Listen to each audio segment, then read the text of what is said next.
अस्सलाम वालेकुम वीवर। आज की इस वीडियो में मैं आपको एक बहुत ही स्टाइलिश टॉप यानी कि शर्ट भी कह सकते हैं, टॉप भी कह सकते हैं, और यानी कि इसको काफ्तान टाइप की शर्ट भी बोल सकते हैं। इसकी कटिंग स्टिचिंग दिखाऊंगी 5 ईयर बेबी के लिए। ये बहुत ही स्टाइलिश शर्ट है। इसकी लेंथ डबल फोल्ड मैंने ले लिया है 22 इंच, यानी कि ये डबल है, इसको 4 फोल्ड कर लिया है। ये देखें जितना बार है हमारे पास कपड़े का, हमने उसको फोल्ड किया और इसको डबल फोल्ड की। इसकी विड्थ है तकरीबन 18 इंच, यानी कि ये 36 इंच का है इसकी विड्थ फ्रंट की और 36 इंच बैक की। सेम इसी मेजर से हमने इसका इनर लिया है, जो अंदर लाइनिंग लगाई जाती है इनर कपड़े की, यानी कि अटल फैब्रिक हमने लिया है। सेम इसी मेजर से लें जिस तरह हमने आपको बताया है। नेट फैब्रिक जो फैंसी फैब्रिक है उसके मुताबिक हमने इनर का फैब्रिक लिया है। अब इसके साथ जो हम इसके स्लीव्स में डिज़ाइनिंग करेंगे, जैसे कि कफ लगाएंगे, वो हम जामा वार के लगाएंगे फैंसी, और इस तरीके से फोल्ड कर कर हम उसकी भी आपको ट्रिक बताएंगे। इसी तरह नेक लाइन में भी इसकी यही हम फैब्रिक को यूज़ करेंगे। हल्का सा नेक लाइन यानी बोट टाइप का या हाई नेक टाइप का आप इसका नेक डिज़ाइन बनाएं। इसकी देखें कटिंग आपको इजी तरीके से बताएंगे। आपने पहले निशान लगाना है स्लीव्स का 7 इंच। इसको हल्का सा राउंड करना है, जैसे हम शर्ट की फिटिंग करते हैं। इस तरीके से हल्का हल्का सा आप फिटिंग का निशान ले जाते हुए नीचे से राउंड करें, जैसे एप्पल शर्ट करते हैं, पंजाबी शर्ट करते हैं। आपने नीचे से यानी कि चौक वाली साइड से सिर्फ राउंड करना है। ये देखें इसकी इजी ट्रिक है। आप इसी मेजर से इसी निशान के मुताबिक इसकी कटिंग करें। ये भी 4 फोल्ड पीस है। जिस तरीके से मैंने नेट फैब्रिक लिया है, सेम इसी तरीके से आपने इनर का फैब्रिक भी लेना है। ये स्टिचिंग के बाद ये इस टाइप के टॉप बहुत प्यारे लगते हैं और मार्केट में बहुत महंगे मिल रहे हैं। तो हमारी एक सब्सक्राइबर की रिक्वेस्ट पर हम उनकी पिक्स भेजी थी उन्होंने, हम उनकी रिक्वेस्ट पर ये टॉप तैयार कर रहे हैं।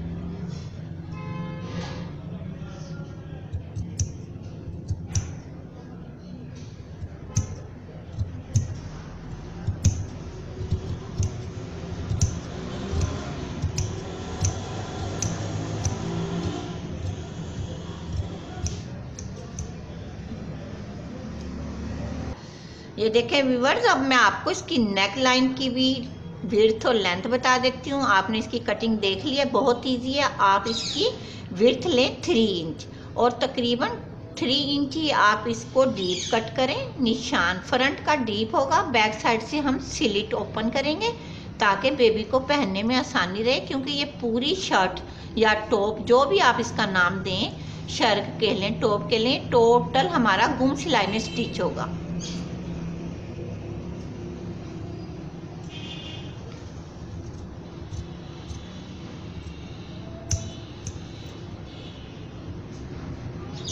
अब ये देखें व्यूअर्स, ये देखें अब जो हमने आपको बैक साइड का स्लिट बताया है, बैक साइड की नेट का और इनर का जो पीस है इसको आप अलग कर लें बैक साइड के दोनों, और तकरीबन 3 इंच 4 इंच या 2 इंच का आप स्लिट खोल लें, जितना आपको मुनासिब लगे, क्योंकि बेबी को नेक लाइन में पहनने में बहुत आसानी रहती है। तो हम अक्सर आपको यही कहते हैं कि बैक साइड से स्लिट खोल लें, इसमें पाइपिंग लगाकर या लूप्स लगा लें या इसमें डिज़ाइनिंग कर लें। दोनों तरीके से आप स्लिट खोल सकते हैं। ये देखें व्यूअर्स, हमने बैक साइड का नेट का भी स्लिट खोल लिया है, क्योंकि ये सारा गुम सिलाई में स्टिच होना है। चाहे तो आप इसमें जो आप इनर लगाएंगे उसके साथ सिलाई कर लें, चाहे लूप्स लगा लें। ये बहुत इजी ट्रिक से स्टिच होगा। मैं आपको इसकी ट्रिक भी बता देती हूँ। टोटल आपने जो शर्ट है या काफ्तान है, इसका मैं कोई नाम इसलिए मखसूस नहीं कर रही है, कई नामों से इसकी पिक्स पर लिखा हुआ है, तो इसलिए आप इसको जो भी स्टाइलिश टॉप कह लें, आपने नेट फैब्रिक को लेना है और इनर को लेना है। इसको आपने गुम सिलाई में अटैच करना है, यानी कि जो हमारा नेट फैब्रिक है वो राइट साइड हो और इनर उसके ऊपर हो। आपने स्लीव्स वाली साइड से शुरू होना है, यानी कि जहाँ से हमारी फिटिंग होती है, यहाँ से आपने सिलाई करते हुए दूसरी स्लीव्स की साइड जाते हुए आपने छोड़ देना है, यानी फ्रंट।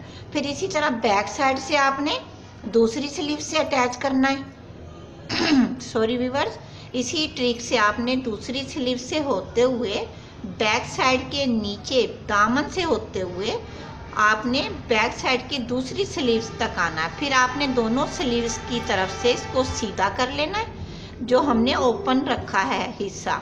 फिर इसके बाद हम नेक लाइन और आर्म होल में जामा वार की डिज़ाइनिंग करेंगे। ये देखें व्यूअर्स, आपकी आसानी के लिए मैंने समझाने के लिए एक सिलाई लगा दी है। ये देखें, हमने पहले इधर से स्लीव्स की तरफ से शुरू की सिलाई, फ्रंट के पीस पर ऐसे राउंड करते हुए सेकंड स्लीव्स तक ले गए। उसके बाद ओपन रखा जो हिस्सा जहाँ से हमने सीधा करना है। ये देखें, यहाँ हमने सिलाई नहीं लगाई। इसी तरह दूसरी स्लीव से शुरू होते हुए आप बैक साइड या फ्रंट साइड की दूसरी स्लीव्स तक आ जाएं इस तरीके से। और इसके दूसरी साइड भी हमने सिलाई नहीं लगाई, स्लीव्स वाली साइड भी, क्योंकि यहाँ से हम सीधा करेंगे। और एक बात ध्यान में रखें, जहाँ जहाँ पर आप राउंड यानी कि सिलाई लगाएं, फिटिंग की, नेक लाइन की, नीचे राउंड शेप की, तो आप टक ज़रूर लगाएं। टक लगाने से ये होता है, हम कपड़े को, फैब्रिक को सीधा करते हैं तो उसमें झोल नहीं आते, हमें आयरन करने की भी ज़रूरत नहीं पेश आती और बड़ा नीट काम हो जाता है। क्योंकि ज़्यादातर जो हम गुम सिलाई का काम करते हैं या नेक लाइन का, राउंड शेप का, तो आप ये टक लाजमी लगाएं। ये बहुत ज़बरदस्त ट्रिक है, आपके फैब्रिक को खिंचाव नहीं होगा। तो पूरी शर्ट में ये मैं इस तरीके से जहाँ जहाँ राउंड शेप है टक लगा लूँगी और उसके बाद सीधा कर आपको दिखाती हूँ, बल्कि सीधा करते हुए भी आपको दिखाती हूँ ताकि आपको समझ आ जाए इस टाइप का टॉप किस तरह से स्टिच होता है। ये देखें, हमारी पूरे शर्ट में ये लग गए हैं। मैं आपको सीधा करने का तरीका दिखा रही हूँ।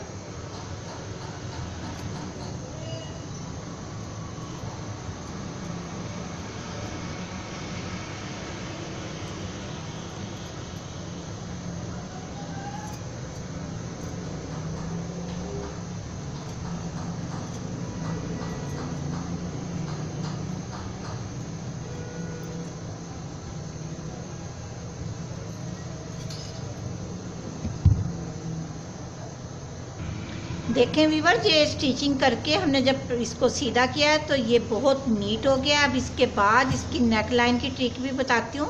आपने पूरे फैब्रिक को, जितना भी मैंने अंदर ये गुम सिलाई में सिया है, आपने इसको सीधा कर इस पर एक सिलाई भी लगानी है तमाम फैब्रिक पर।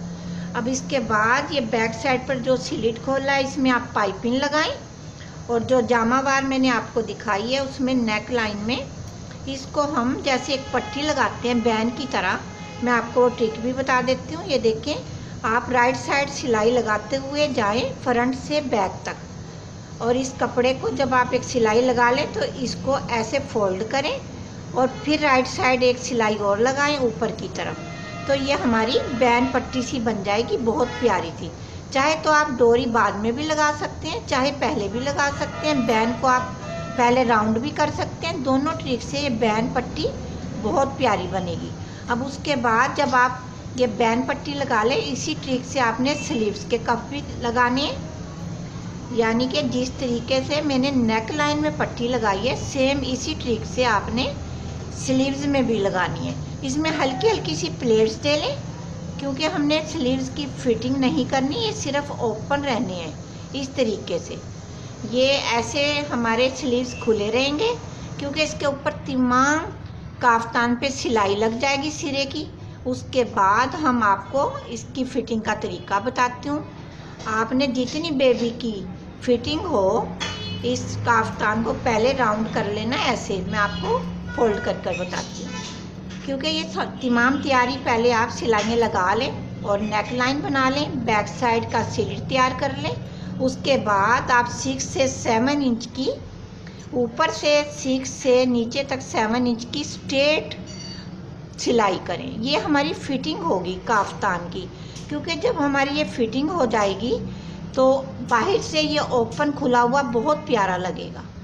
और ये इसके बाद मैं आपको स्टिचिंग के बाद भी दिखाऊंगी ताकि आपको मुकम्मल इसकी समझ आ जाए। ये देखें व्यूअर, ये स्टिचिंग के बाद मैंने आपको जैसा कि बताया था इसकी लुक दिखाऊंगी। नेक लाइन में हमने उसी टाइप से जिस तरीके से दिखाया था कि फोल्ड करके इसकी नेक लाइन लगाई है और बैक साइड पर हमने लूप्स और बटन का इस्तेमाल किया है। इसको डबल फोल्ड कर कर जो ट्रिक बताई थी उसी ट्रिक से हमने स्लीव्स में भी लगाया है यही वाला कपड़ा, यानी कि जो जामा वार कहते हैं। इसमें एक एक बटन लगेगा होल के साथ। इस तरीके से ये राउंड हो जाएगा और साइड से हम स्टिच नहीं करेंगे क्योंकि हमने इसकी फिटिंग कर ली है। ये देखें 7 इंच की हमने 2 स्ट्रेट लाइनें लगा दी हैं बेबी की फिटिंग के मुताबिक, क्योंकि बेबी काफ़ी हेल्दी है। अगर आप चाहें तो कम फिटिंग भी कर सकते हैं। ये देखें मैं आपको बता देती हूँ, आप बेबी की जिसामत के मुताबिक कट करें, यानी कि इसकी ये जो फिटिंग है बेबी की जिसामत के मुताबिक करें। ये थोड़ा लूज भी काफ्तान अच्छा लगता है क्योंकि जिस बेबी का ये है वो काफ़ी हेल्दी है। तो ये आपको इसकी मैं अंदर से भी लुक दिखा देती हूँ कि ये हमने फिटिंग किया हुआ है। ये देखें तो ये पहना हुआ साइडों से उठा हुआ बड़ा प्यारा लगेगा। आप इसके नीचे कोई भी यानी ट्राउज़र टाइट्स जो भी आप लिबास पहनाना चाहें बेबी को इस काफ्तान पे पहना सकते हैं। और इसकी फिटिंग हमेशा बेबी की जिसामत के मुताबिक करें। और इसी तरह ये स्लीव्स में जब राउंड शेप हो जाएगी, होल और बटन लग जाएंगे तो ये राउंड होकर बहुत प्यारा लगेगा। तो वीवर ये रियल में भी बहुत प्यारा लग रहा है। अगर आपको हमारी इसकी काफ्तान की कटिंग स्टिचिंग पसंद आए तो प्लीज़ कमेंट्स में ज़रूर बताइए। वीडियो को ज़्यादा से ज़्यादा शेयर कीजिए, लाइक कीजिए और दुआओं में याद रखिए। अल्लाह पाक हम सब की दुआएं कबूल और मंजूर फरमाए।